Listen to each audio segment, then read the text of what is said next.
everyone. This is Neha Tyagi from IIMA Alumni Office. Today we have here with us Mr. Utsav, and I'll be talking to you about your great achievement, the award that you've got. First of all, congratulations. No, thank you very much. And let's talk about the field of your interest, the field of your work here. How exciting is the capital and funds sector in India, and what are the challenges that you see the sector is facing? Okay, it's a broad question. I've been now in the investing field for most of my career, so for the last 13 years or so. I've been in that about 10 years in India, looking at the investing space. But to me, when I joined private equity and investing, it was about looking at interesting companies, thinking of how to turn them around, how to create value. So it was very exciting. And part of the excitement still continues. I continue to look at companies and get excited about the variety of what I see. So that still continues to excite me. The sector itself is in on a much healthier ground than it was, say, 10 years back when I moved back to India. And the reasons are many. This sector is relatively young. Private equity as a sector wasn't really. When I was on campus, there was no private equity in India, right? Nobody really knew about the sector. It was still very young, and in it sort of came into being around 2001, 2002. Some firms started coming in, and by the time 2005, 2006 happened, lots of firms, the international firms, started looking at India very seriously. But it was still very early days, and everyone was still learning how to invest. Companies were learning how to deal with the investing funds. So people were not very sure, right? And people were making mistakes. And for the first 5, 7 years, people made a lot of mistakes. People learned, people lost their jobs, people new fresh blood came into the sector. But finally, we're now at a point in time where the entire private equity sector is probably $10 billion every year of deal flow. It accounts for more than 40-50% of all capital raised by Indian companies. And slowly, the funds have learned how to work in India, especially the global firms. And Indian corporates and promoters have learned how to work with global funds. And so now you're finding there are about 540 registered funds in India, but 100 are very active.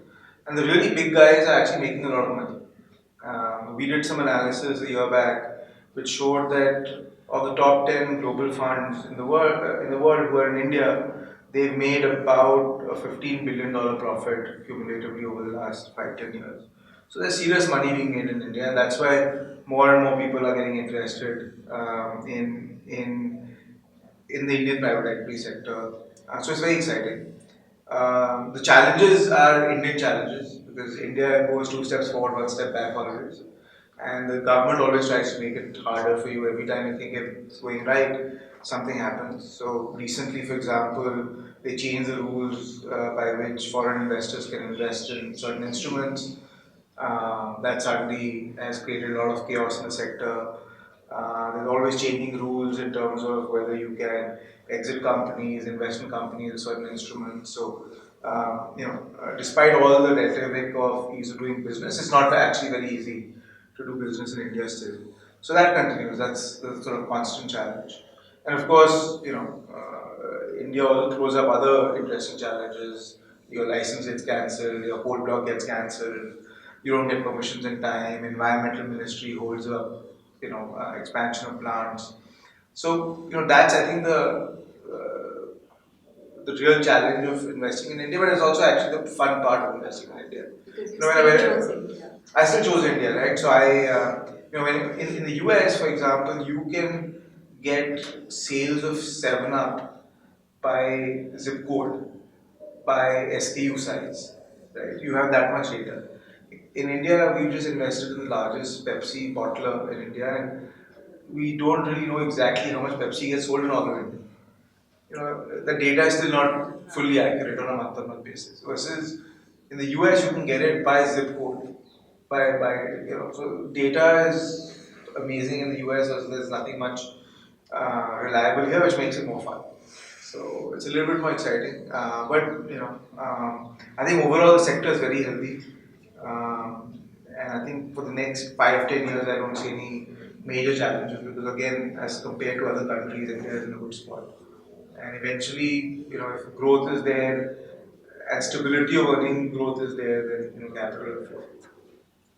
So, how was the transformation from consultancy to finance? How did that happen to you? And how does IMA prepare you for life in such, achievements and such transformation? Um, so I would love to say that it was very thought through, but these things sometimes happen when you're a little bit naive and hence you take decisions or you take a plan before really thinking of all the risks. So I joined McKinsey straight out of campus and I was with them for 5 years. And the final 2 years, I got lucky to get picked up uh, to go to Hong Kong as part of their corporate finance practice. So even McKinsey, within their consulting advisory, they do specialized advisory on corporate finance matters, whether it's capital structure, restructuring, M&A, especially when it's M&A, which is very, very complicated.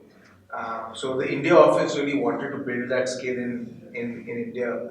So they chose a couple of people and they asked them to spend some time outside India in the corporate finance practice. So that's when I first sort of got exposed to finance in a more formalized manner. Of course, everything, all sorts of consulting finance is involved, but that's when I really got exposed. And I did one project for a private equity fund in Taiwan, and so that's where I learned, okay, there's some animal called private equity, they invest in companies, and that got me interested. It was also, I'd done about 5 years of consulting, and I was very happy. I was, doing well. I loved McKinsey. I had all my friends there. But something in me wanted to just try for a change. And so I reached out to a firm in the US and, was lucky enough to get selected. And I shifted to the US for a firm called Aion Capital. And I think what they liked about my background was this was around the time when Bain was probably thinking about globalizing their team. So they said, okay, let's hire someone from outside the US for the first time. Let's hire someone from a consulting firm who's also done some finance, and let's hire someone who's not only done India but has done parts of other parts of Asia, so you'll have a slightly broader perspective. So in a way, it was they looked at it as a gradual transition, and maybe it was because I did 3 years of pure consulting, purchasing, and so on and so forth. But then I moved to corporate finance. So that's how the transformation happened. Um, I think from a IMA standpoint, two three things I give credit to IMA for fully. When I joined IMA, I was a little bit of a kid. I never really seen competition. I did not understand business. To me, when we were studying human resources, all I could think of was some club I was part of in college. So I was a kid, and even competition I never really understood. First time I ever got something which was less than a B was when I in the first week of on campus. So I suddenly woke up and I looked at the batchmates and I saw how hard they were working. So I think this made me a lot more grittier and much more competitive. So I think that helped in McKinsey eventually helped me in private equity. So that's one. Second, I think the and I laugh about it now. I used to hate like group work, but eventually I became very good friends with a few groups which I was part of on campus. And consulting is all about groups and it's all about working with people. And eventually, even investing in private equity, you form a deal team and they do deals. And so, my ability to deal with people within a group, which I frankly first learned on campus, was very useful. And I wouldn't have said this straight after graduating from Ahmedabad. Only when I now reflect back, I think, ability to work with different people, leaning on them, making them do your work, all those things are very important in the corporate world. So I think that was very important. I think, yeah, those are the two major things which were very good. And finally, Ahmedabad was sent me for an exchange program to Germany, and at that time, exchange programs were I think everybody, a lot of people go for exchange programs now, but that time it was still unique, it was still starting out. So I went to a place in Germany called Koblenz, which is a type of Wharton. So they had a lot of exchange programs from Wharton, and I did well there. And what that doing well there made me realize is that, hey, listen, I'm no worse than anybody in the world, right? So being in this part of the world and then this. correct, right? And everybody seemed like us, like me. And so I felt, okay, I can be successful anywhere. Now maybe there was overconfidence, but I think that overconfidence or naivety, whatever you want to call it, helped me, apply to a career outside consulting. Because normally what happens is you're in a career, then you say, okay, I can't make a change. But the fact that I had so much confidence coming out of Ahmedabad um, made me take that plunge. I think those are the three things. So I think still help me. Yes. What are the essentials of a corporate leader? And did IIMA groom you into it and how? I think any corporate leader has to have two sets of skills: hard skills and soft skills. I think Ahmedabad is extremely good at the hard skills. So whether it's ability to analyze a problem, ability to break down a problem into pieces, whether it's probability, quantitative, getting and not getting perturbed or disturbed by too much complexity. I think that's what Ahmedabad teaches you a lot. I think the case study method also allows you to look at different businesses, different problems, and you don't get worried when you are confronted with a new sector or a new problem. So the combination of just the way we have case method, but we also have very deep sort of fundamental training. So both those things together, I think, make it very very interesting. So the hard skill part, I think, definitely is needed, and Ahmedabad does a very good job. On the soft skill side, I've already mentioned groups. I think group activity and working with people, you get thrown in fact, on campus. Nobody tells you how to work in a group. They just put you in a group and say go for it. So I think that helps. Um, what I have found, which is very important on the corporate side, which I got less of at Ahmedabad, was the softer skills of communication, presence, and so on and so forth. Where we have a tendency of looking down at some of those skills at times. As Indians generally, we like hard skills. We like, the guy, does good math. We respect him a lot. He speaks very well. We call him a poet, right? In a derogatory manner. So that's the part which I have slowly started to realize, that ability to hold an audience, ability to speak well in a meeting, ability to get your point heard, ability to convince people. All those aspects are also very important, especially as you go up the corporate ladder. Your ability to show those leadership skills become very, very important. Um, I think the foundation which I got from Ahmedabad was, very hard quantitative skills, lots of confidence, ability to work with people, and slowly over time I've picked up some of those softer skills. Um, but that's, I think, the contribution. And lastly, now that I've come, so I spent a lot of time in India in my career. I spent 5 years outside, but most of it has been in India. And I found just the network amazingly useful. Initially in consulting, in any organization we used to go in as McKinsey, we used to find some alum there. Automatically, there will be a connection and help. Now that I'm in private equity, I have to look at different companies. Just the other day, I was looking at a media company, and we had some questions regarding whether we get approvals to buy it because it's a regulated sector.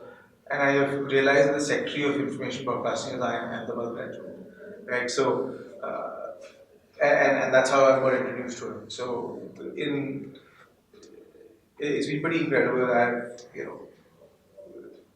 whether subconsciously or consciously, I've leveraged the network a lot, and it's helped me a lot at work. So I think the skill part and the network part both have been like very, very helpful. Talking of soft skills, ethics play a vital role, especially in the private equity and capital and Yeah. funds industry. Yeah. So, Yeah. Did IIMA groom you into being an ethical leader, an ethical corporate person? And what else can IIMA do vis-a-vis its students to integrate this kind of value in them? Good question. Um, I think first of all, the program in Ahmedabad is very rigorous, right? And you're tested almost on a weekly basis. And there's, you can, they don't allow you to take any shortcuts, right? So I think that's a very important sort of value system which Ahmedabad has. You can't like skate in and out of class, you have to attend class. You can't bunk class, you have to prepare for your class. You can be cold called and hence you better have read the material. So I think at the very basic level, just the fact that you are disciplined and you can't take shortcuts gets taught to you very early on. So I think that is not, they're not teaching you ethics, but they are putting the right value system, instilling into you. So that's very important.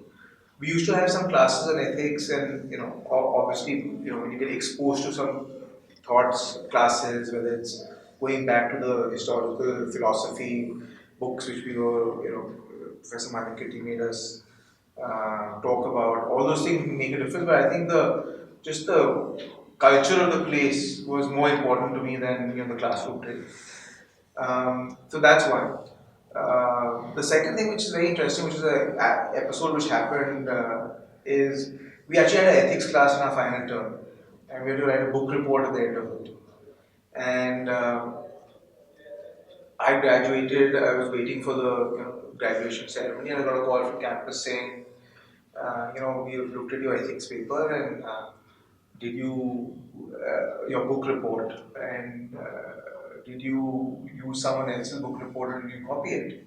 So I was like, no, I looked at it myself. I looked at it at 2 o'clock at night on my computer and finished at 5 in the morning. And next day I was leaving and I left campus and I submitted the report. So they're like, how did you submit it? I said, I gave it to a junior of mine to go submit it for me because I was leaving early in the morning by train. So what had happened was that he had actually given that paper to someone else in my class to submit it, who took the liberty of copying some lines. Um, but I got a call and I said no. And the other guy actually owned up to the fact that he had copied my paper. And what they did was they held his degree. They had him come back for the following term. He had a job in the US and he had a H-1B visa pending. So he had actually, the time to come back. They made him repeat the full term again, right? So I think this was not something which they took lightly. We knew that they did not take it lightly. And, again, as I said, the environment was such that very early on, and it's very important to learn it very early on because you can get used to shortcuts, and everyone sort of it becomes a part of you. If okay, I have to go to class, I don't need to read, I'll just like sleep at the back. If you get used to it, then you get used to doing the same thing in the corporate world. And say, okay, I'll take the shortcut. But I think that is very clear, and I think it's a lot of credit to the campus. What does this award mean to you?